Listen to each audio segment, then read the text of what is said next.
Imagine yourself in the training grounds of one of the most feared military forces in history.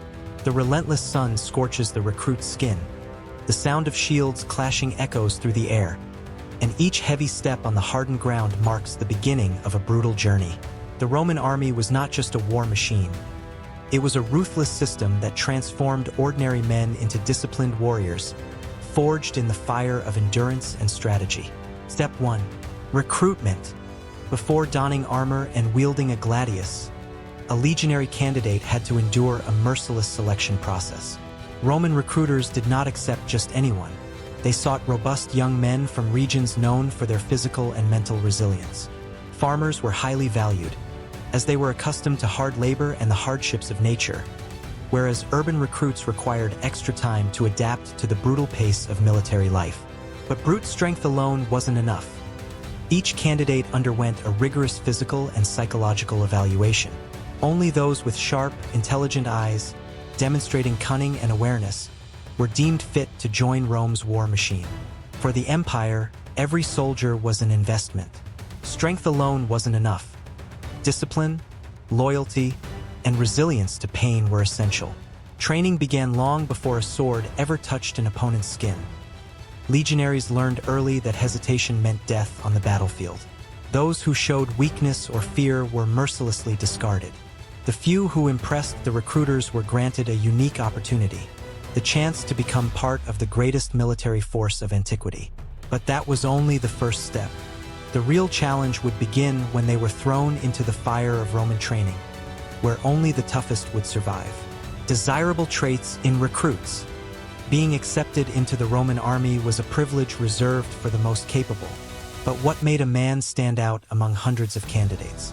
Recruiters observed every detail, from bone structure to the intensity in their eyes.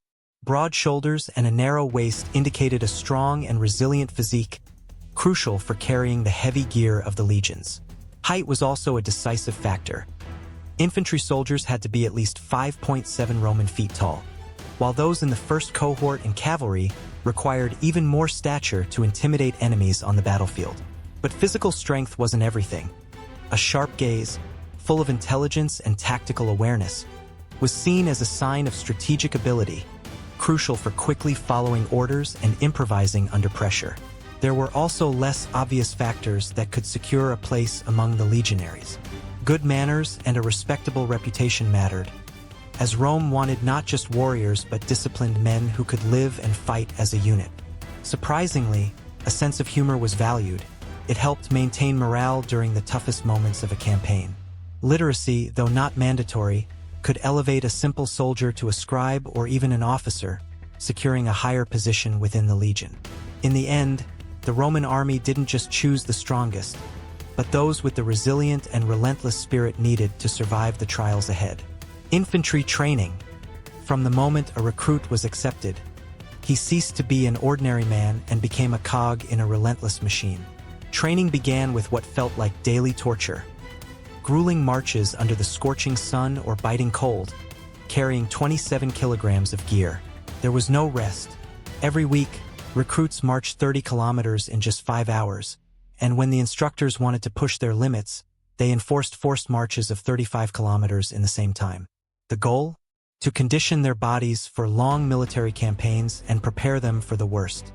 But endurance wasn't enough. They had to move in perfect formation, for a disciplined Roman army was an impenetrable wall on the battlefield. The art of war began with heavy weapons. Recruits trained with wooden gladii and shields twice the weight of real weapons to strengthen their muscles, making the handling of real equipment feel effortless.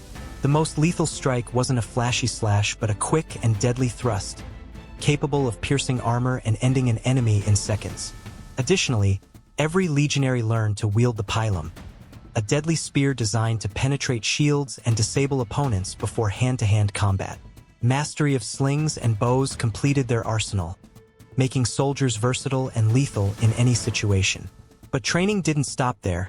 To ensure total endurance, recruits were also required to swim, an exercise that strengthened muscles and reduced the risk of disease. The result? Men who didn't just fight but mastered the art of war, ready to face any challenge in the battles ahead. Cavalry training. While the infantry formed the backbone of the Roman legions, the cavalry was the sharp blade that cut through enemy lines with speed and precision.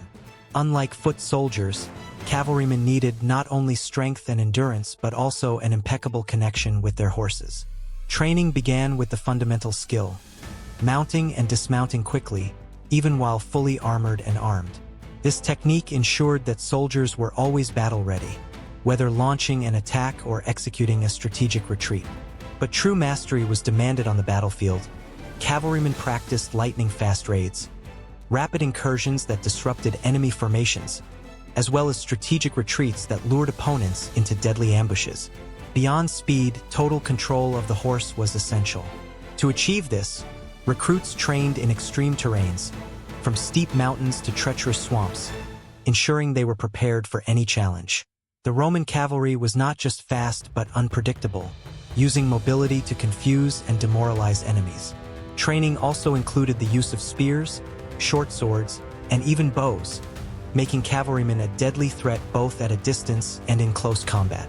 Every movement, every attack, every maneuver was repeated endlessly until it became instinctive.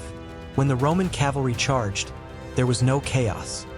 There was discipline and surgical precision, turning each charge into a devastating blow against their opponents. The final test. For months of brutal training separated the weak from the true warriors. Each legionary endured grueling marches, simulated battles, and physical trials that pushed their bodies and minds to the limit. But none of that meant they were ready. Before being officially accepted as soldiers of Rome, recruits had to face the final test. A challenge that not only tested their endurance but their ability to fight and survive under extreme conditions. The military oath was the first step. Before their commanders and gods, the new legionaries swore absolute loyalty to the empire, pledging to obey without hesitation, fight without fear, and never retreat without direct orders. To seal this commitment, many were marked with a symbol, a permanent scar that made them, forever, part of the legions. But a title didn't make a soldier. Even after passing the final test, a legionary was still considered inexperienced until proving his worth in real battle. True learning began on the battlefield, where veterans taught tactics that couldn't be trained, only lived.